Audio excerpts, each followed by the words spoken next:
There's something peculiar that happens to a man who spends a long time alone.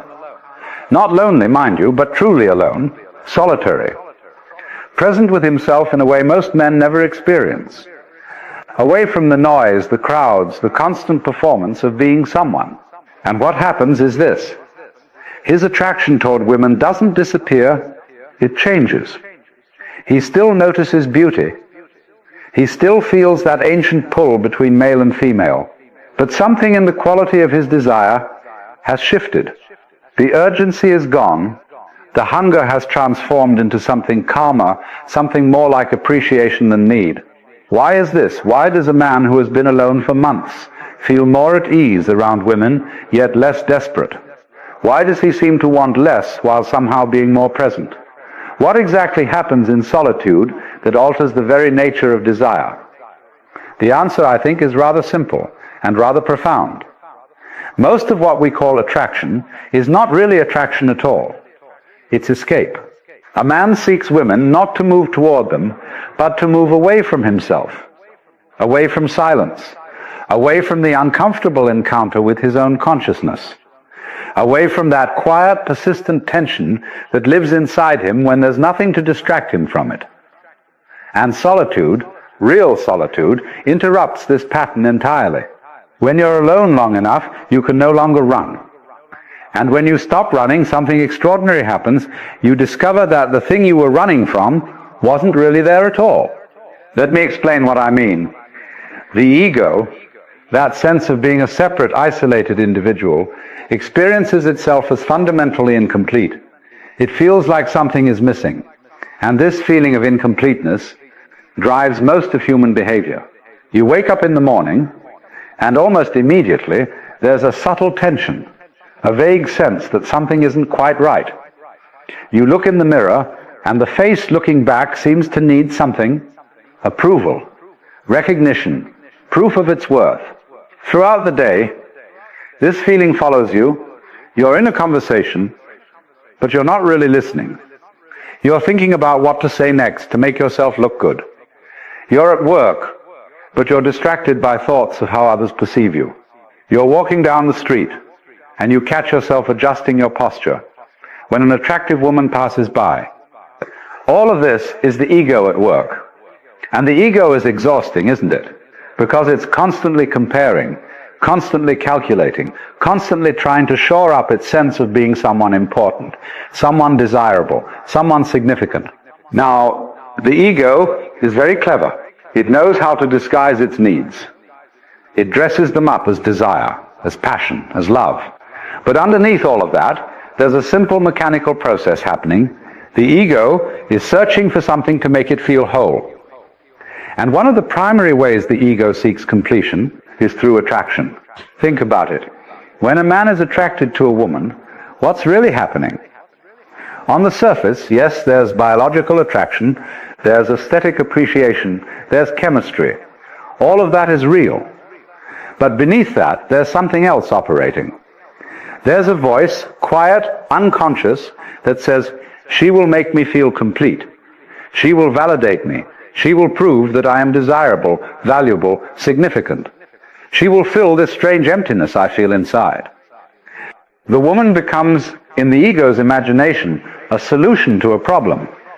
The problem of being me. And so attraction becomes not a movement toward another human being, but a movement away from oneself.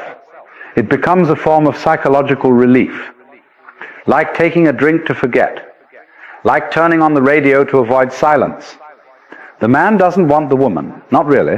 What he wants is escape from himself. Now this is a rather uncomfortable thing to recognize. Most men would never admit it, even to themselves. They believe their desire is pure, natural, simple. And in a way it is. But it's also tangled up with this deeper need, this unconscious belief that someone else can complete what feels incomplete inside. I remember once sitting in a cafe, watching a young man at the next table. He was waiting for someone, a woman, clearly, and you could see it in his body.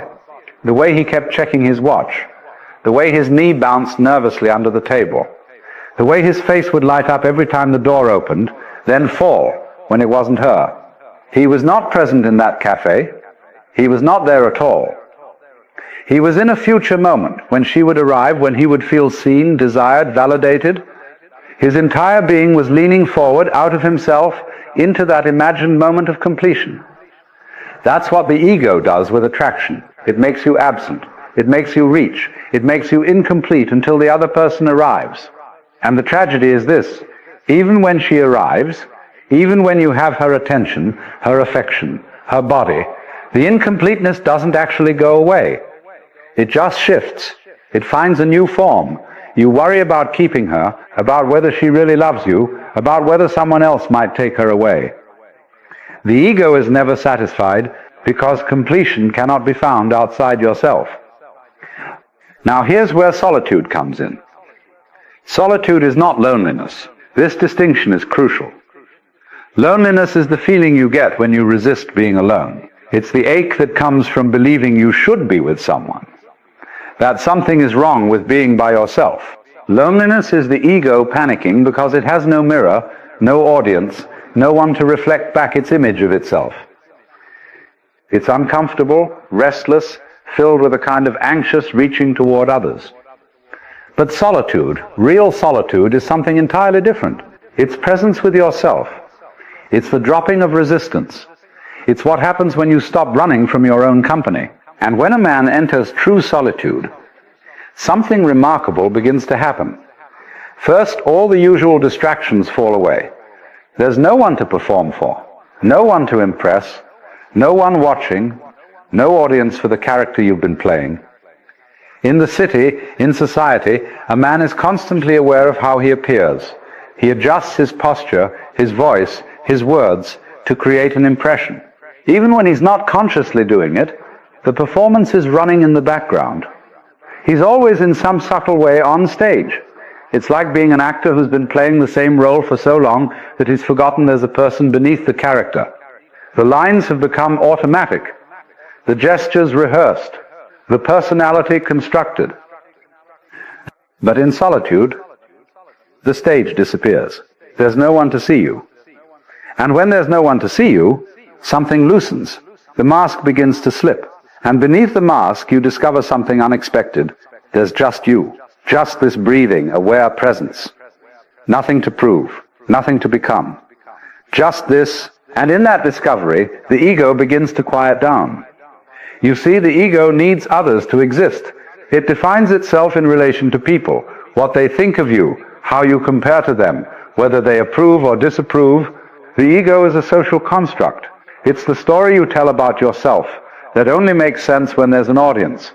But alone, truly alone, the ego has no fuel. The story starts to feel less compelling. And gradually, the sense of being a separate, lacking self begins to dissolve. This is not an intellectual process. You can't think your way into it. It happens naturally, organically, when you're simply present with yourself day after day, without distraction, without escape. And as the ego loosens, something remarkable happens to desire. The hunger, that urgent, restless need to be completed by another, begins to fade, not because you've suppressed it, not because you've decided women are bad or relationships are unnecessary, but because the fundamental belief that drove the hunger, the belief that you are incomplete, is no longer as solid as it once was.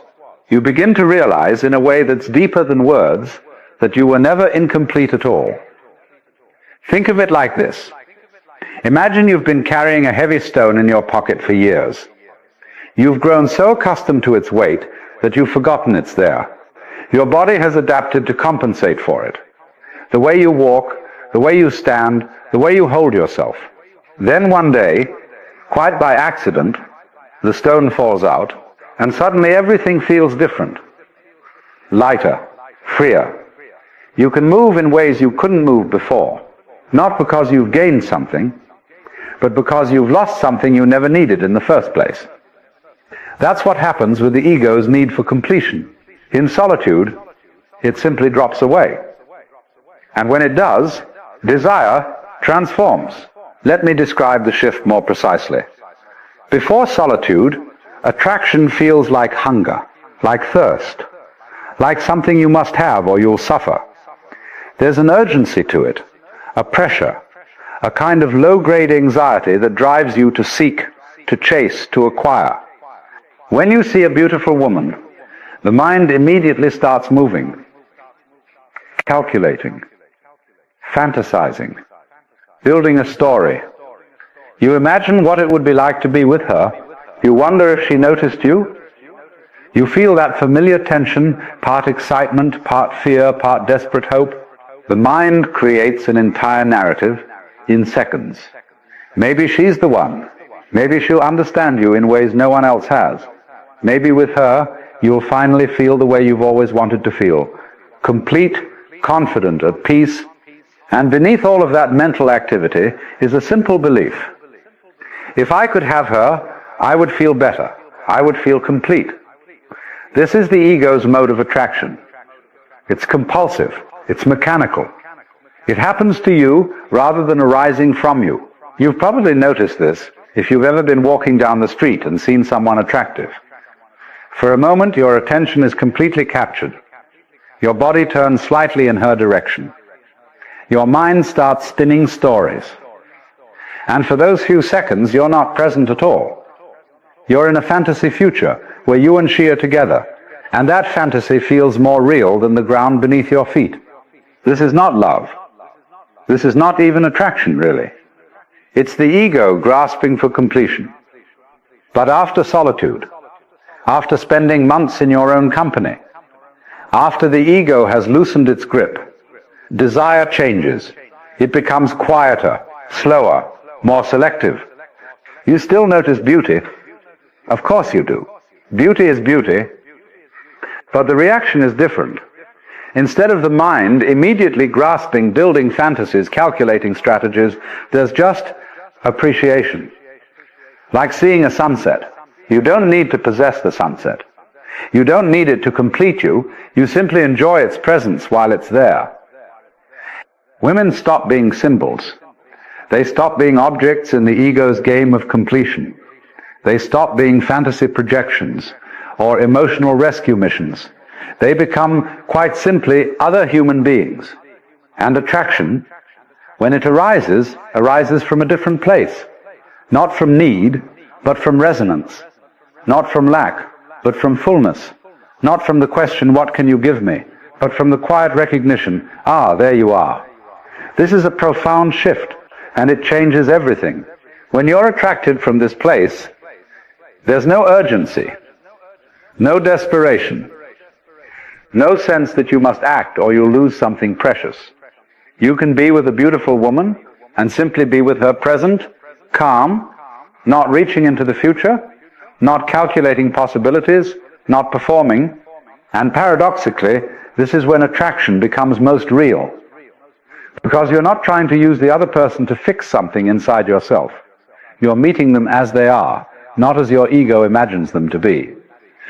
Here's something else that happens after solitude. You stop losing yourself in relationships. Before, when desire was driven by need, there was always this quality of falling. Falling in love. Falling into infatuation. Falling into fantasy. The metaphor is telling. You lose your footing. You lose your center. You lose yourself. A man in this state will bend himself into whatever shape he thinks she wants. He'll compromise his values, neglect his friends, abandon his interests, anything to keep her, to please her, to ensure she stays and continues to fill that void inside him. I knew a man once who was like this. He was intelligent, creative, had his own life. But the moment he met a woman he was attracted to, he would transform. Suddenly his opinions would shift to match hers. His schedule would reorganize around her availability. His hobbies would fade into the background. It wasn't conscious manipulation. He genuinely believed he was in love. But what was really happening was that he was abandoning himself in hopes that she would provide what he couldn't provide for himself. A sense of being whole.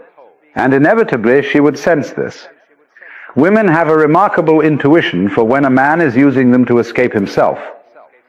They can feel the desperation beneath the romantic gestures, the neediness beneath the declarations of love. And eventually, she would leave. And he would be devastated, not because he lost her, really, but because he lost the temporary relief she provided from having to face himself. This pattern repeats itself over and over in relationships. Two people, each incomplete, each hoping the other will fill their emptiness. And for a while, it seems to work. The romance, the intensity, the feeling of finally being understood, it's intoxicating. But it can't last, because you can't use another person to escape yourself indefinitely. Eventually, the incompleteness resurfaces, and then comes disappointment, resentment, blame. He becomes dependent. And dependency breeds all kinds of distortions, possessiveness, jealousy, control, fear. But after solitude, something has shifted. You've spent months being complete unto yourself. You've discovered that you don't actually need another person to feel whole. And this changes the entire dynamic of relationship. You don't chase anymore. Not because you're playing games or following some strategy, but because there's nothing to chase. You're already here, already complete. If a connection happens, wonderful. If it doesn't, also wonderful. There's no fear of loss because you haven't lost yourself in the first place. Let me put it this way. Imagine a man standing firmly on his own ground, at ease, present. A woman walks by, he notices her, he feels attraction, but he doesn't lean toward her. He doesn't leave his ground. He remains exactly where he is, centered, calm, open. If she's drawn to him, if there's genuine resonance, she'll come closer. And when she does, he'll meet her, not from need, not from desperation, but from presence. And if she doesn't come closer, he remains exactly where he is, complete, whole, undisturbed. This is not coldness, it's not indifference, it's groundedness. It's the ability to be with attraction without being controlled by it. And women sense this. They sense when a man is grasping, when he needs something from them, when he's using the relationship to escape himself. And they sense when a man is present, when he's offering rather than demanding, when he's meeting rather than consuming. The quality of connection that becomes possible from this place is entirely different. It's mature. It's honest. It's free. Now here's the beautiful paradox in all of this. You would think that spending long periods alone would make a man less capable of connection, less interested in intimacy, colder somehow. But the opposite is true. When you're comfortable with solitude, when you're at peace with your own company, you become more capable of genuine connection. Because you're no longer using the other person. You're no longer projecting your fantasies onto them. You're no longer demanding that they complete you. You're simply there, present, open, and from that presence, real intimacy becomes possible. I've watched this happen with men who spent time in monasteries, in wilderness retreats, in long journeys alone. They come back different, quieter, less hungry, but also more available, more real. They don't talk as much, but when they speak, there's substance. They don't chase attention, but they give attention beautifully when they're with someone. They don't perform love, but they love more deeply because the ego's agenda has loosened. There's a certain quality to their presence that's hard to describe. It's like they've stopped broadcasting and started receiving. They're not trying to make an impression, they're simply observing what's actually happening between themselves and the other person. And in that observation, something authentic can emerge. Not the scripted interaction the ego creates, but genuine meeting. There's an old saying in some traditions, you must learn to be alone before you can be with another. And it's true. Not because being alone teaches you some technique or strategy for relationships, but because it teaches you that you are already complete. And from that completeness, you don't enter relationships to take, you enter them to share. The man who has spent time in solitude no longer asks, what can you do for me? He asks, what is real here between us? And that question changes everything. There's something else I want to mention about this transformation. When desire is driven by the ego's need for completion, it carries enormous pressure. The man feels he must succeed.